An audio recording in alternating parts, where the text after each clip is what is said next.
Everyone, and welcome to Sports Watch.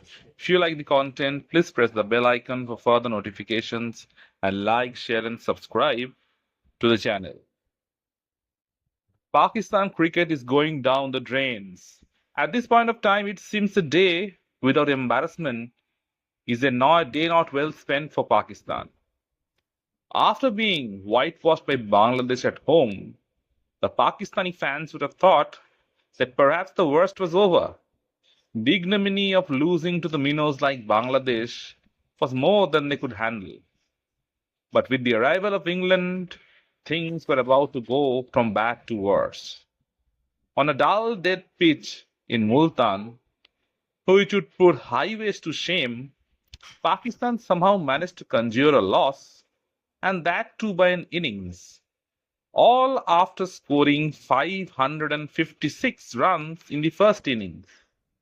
In the glorious history of Test cricket, which stretches back 147 years, no team had lost after scoring 556 runs on the board. Well, Pakistan managed to break that record as well.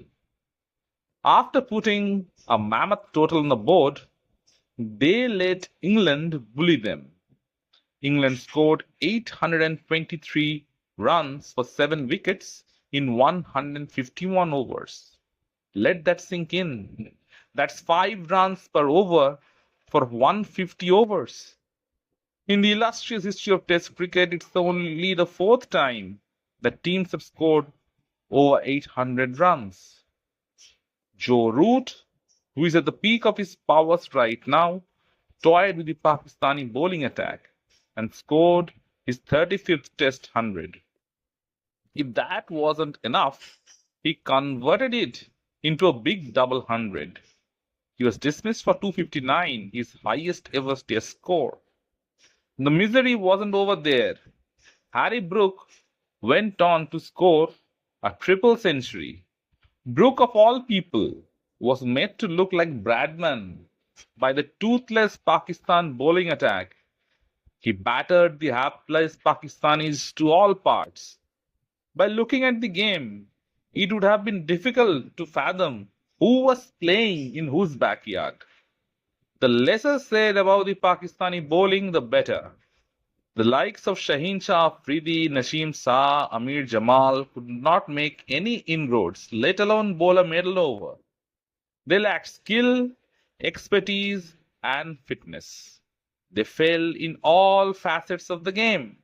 These are not test bowlers. They have been fast forwarded into the test arena based on their T20 performances. And they're being continuously found out.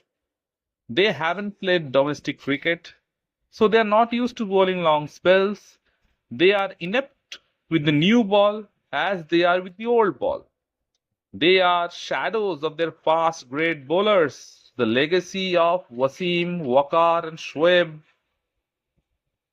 are all going down in fumes. These bowlers used to terrorize bowling attack.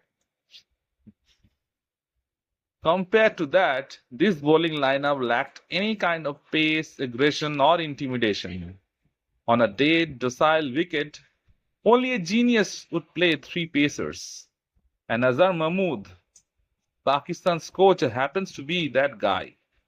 Playing a mystery spinner like Babar Azam, who by all accounts is a complete bowler, is a huge gamble. All his mystery was belted out of him.